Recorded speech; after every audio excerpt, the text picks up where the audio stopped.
chance on Lindell?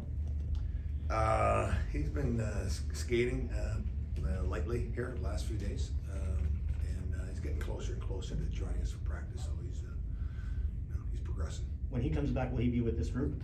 Well, we'll see when he comes back. Well, I don't know how long it'll be, but he's going to get a chance to play here in camp when he's ready to go. And update on Joe Thornton. Joe's, he came back there with a little bit of a pull there, and it's still annoying him. So let's make sure he's more than ready when he comes back. And the last one, I saw Mammon leave practice early. Anything there? Same kind of an idea with him. So we'll see more. It might be a little longer for him than the other guys. Looking at, did he pull something here just a minute? It looked like Yeah, good call.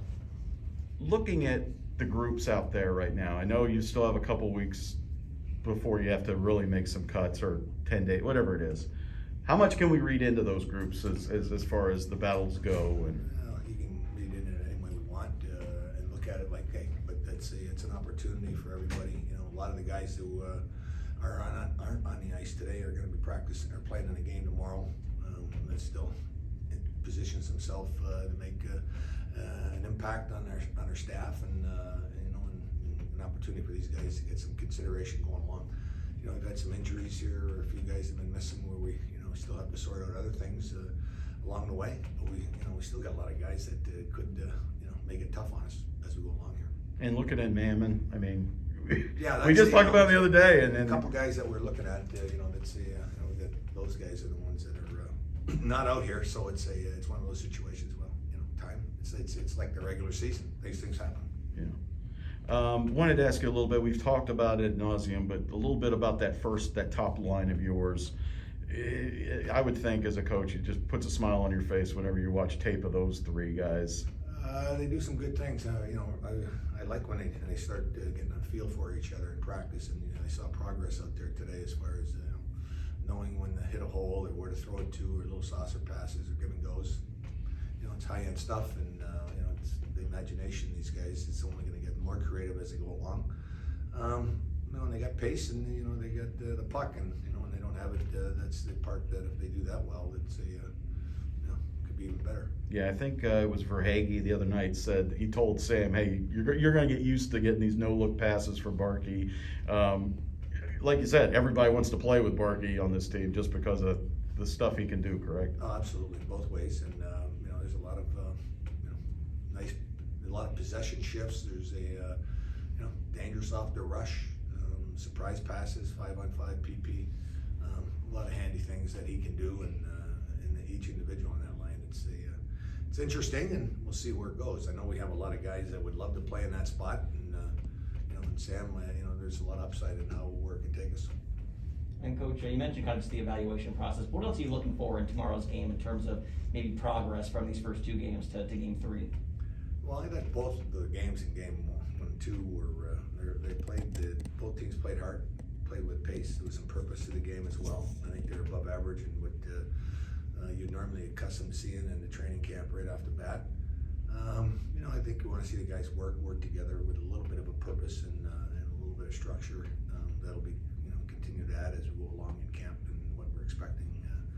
The sharpness and being exactly where you need to be instantaneously.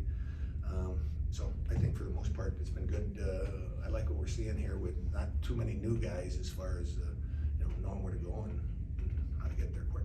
A couple of the really young guys sent back to their junior teams today, Nas, Sordif, Hachey. Obviously a couple of years off, most of those guys 18, 19, but just in terms of potential here and the pipeline kind of growing, have to be excited about some of these young guys. Yeah, right? Nauser, we didn't get to see him play, but I watched him skate out here and trying to get back off his injury, but he looks like he can move very nicely, and he looks like a hockey player. And you look at the big defenseman there. I thought he played very well. And Hachey, I don't know, is it Hachey? Is that his name?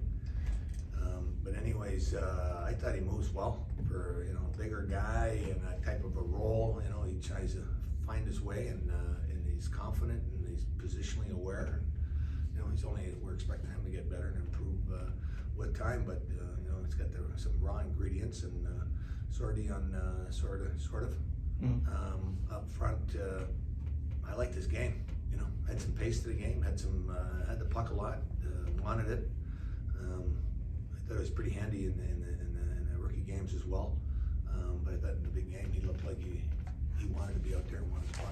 All these guys now, especially in today's game, have so many more, it seems like, things available to them for their development. Do you notice a difference in 18, 19-year-old kids now than maybe 10, 15 years ago in terms of how they look, their routine, things like that? It seems like they're maybe a little bit farther ahead than guys used to be at that age.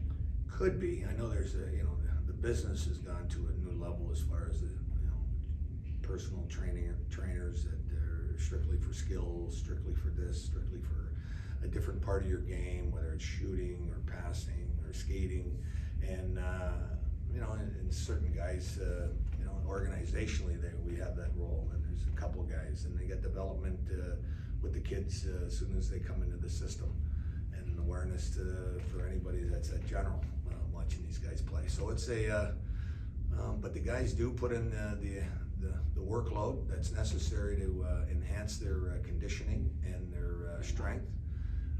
Everybody's a little bit different, but I think once they get some exposure to the pros and see how ready they are, and the level that commitment that's needed to be a great pro, and you got to taste it in a training camp or being around these guys. The commitment that's needed, and they'll start picking it up in the off seasons and with an awareness during the year, because and their skills guys that are around all year long as well that can help these guys to make some progress to what they think they need.